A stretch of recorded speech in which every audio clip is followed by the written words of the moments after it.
Bonjour Philippe, que vous évoque le fait d'être aujourd'hui en Inde sur la montagne d'Arunachala? C'est la montagne, effectivement, d'Arunachala, qui veut dire donc montagne de lumière, Arunachala. Et c'est le même mot que Jebel Nur en arabe, le lieu où le Coran est descendu dans le cœur du prophète Mohammed, dans tout son corps même. Et c'est le lieu du mont Sinaï, où carrément Dieu parle à Moïse aussi. Et c'est la montagne encore du mont Tabor, où Jésus se transfigure en lumière aussi. Toujours, montagne et lumière vont ensemble. Mais cette lumière, elle nous conduit aussi dans la grotte. Et il y a toujours ce lien entre la montagne et la grotte. Et Ramana Maharshi, ici, qui était sur Arunachala, s'est installé dans une grotte pour entrer dans ce qu'on appelle le samadhi, c'est-à-dire une sorte de fusion de toutes les cellules dans le silence. Car la montagne, elle appelle, tout en montant, à descendre dans le lieu de notre secret, le lieu le plus profond du silence, où Dieu nous parle au-delà des mots. Et quand ce silence fusionne tout entier avec nous, c'est le fameux samadhi, cette extase qui est en fait une sorte de bain de lumière qui transfigure nos cellules. Et Jésus nous a montré sur le mont Tabor, par la transfiguration, qu'il est possible de relier finalement la grotte et la montagne, parce que la grotte, c'est le lieu du secret, la montagne, c'est le lieu de la manifestation de l'âge d'or. Mais dans cette transfiguration, Jésus nous montrait la préfiguration de l'âge d'or, où les êtres, un jour, eux aussi, seront tout entiers lumière, transfigurés. Il n'y aura pas de séparation entre le corps, l'âme, l'esprit. Tout sera fusionné dans une seule réalité. Et nous serons tous un dans cette présence, dans cette réalité. Et c'est pour ça que nous tous, en principe, gens de la foi, souhaitons ce retour du printemps, ce retour de l'âge d'or, celui de Kalki Avatara, celui du Maître Bouddha, celui de l'imam Mahdi, qui conduit à la venue de Jésus dans sa gloire, dans la dernière venue, pour nous conduire nous aussi dans cette gloire de la transfiguration. Voilà ce que nous inspire déjà cette montagne.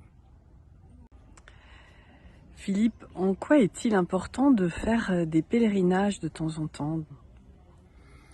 Le pèlerinage est le support physique, on va dire, d'un pèlerinage intérieur.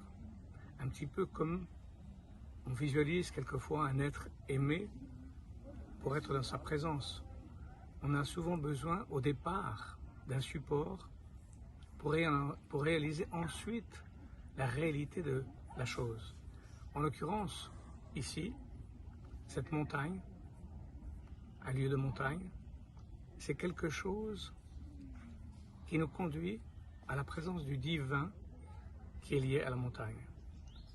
Dans toutes les montagnes, il y a une sorte de connexion avec le divin. Même symboliquement, c'est à la fois la relation de la terre et du ciel. Et la montagne, c'est l'élévation vers le ciel.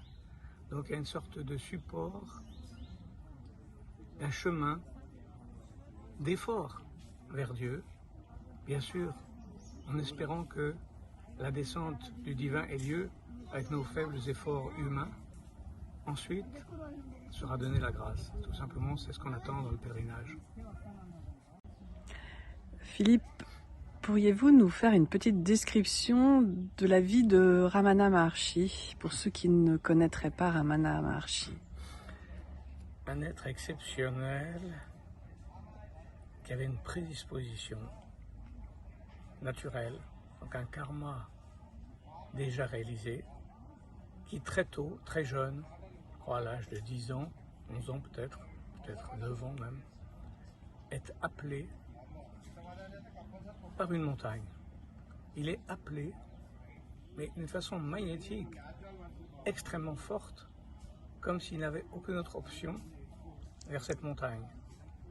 Et il y vient, et il trouve un abri Et il entre dans cet état de samadhi dont on parle, qui est l'absence de toute conscience, de tout souffle, même le cœur s'arrête. Bien sûr, son corps est tout de même touché par des moustiques, des animaux, etc. Mais des gens le trouvent, s'occupent de lui, le soignent. Lui, il reste dans son état d'extase. Et après, il lui trouve une autre grotte où il le pose. Donc, il n'a rien fait, rien demandé. Il a suivi cet appel divin. Des gens l'ont aidé, l'ont soigné. Et ensuite, pendant des dizaines d'années, il est resté dans cette montagne, dans ces degrés d'extase profond, où, bien sûr, il se passe quelque chose. Ce n'est pas seulement un être qui est entré dans son propre silence, c'est aussi un être qui va rayonner comme une antenne sur le monde.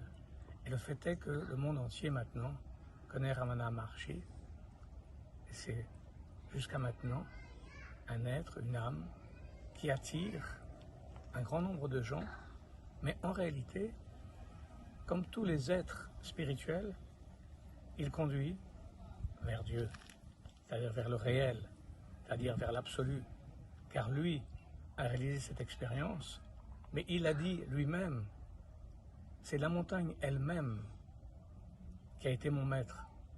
Et cette montagne, donc, est un maître, comme symbole du fameux mont Meru, dont j'aime parler parce que c'est l'archétype de toutes les montagnes, celui qui est à l'origine de tout le lieu des théophanies, c'est-à-dire des descentes de grâce divine, comme toutes les montagnes. Lui a connu cette expérience, il l'a vécu, il a animé la montagne, il est resté dans la grotte et il a attiré ensuite un grand nombre de gens et pourtant, il posait qu'une seule question. Il disait aux gens, il suffit de se poser une question, qui suis-je? Qui suis-je vraiment? Suis-je cet ego? Suis-je cette pensée? Suis-je ce corps? Ou suis-je autre chose? Le plus subtil, le plus merveilleux? Est-ce que Dieu n'aurait pas donné à chacun d'entre nous le plus grand des cadeaux?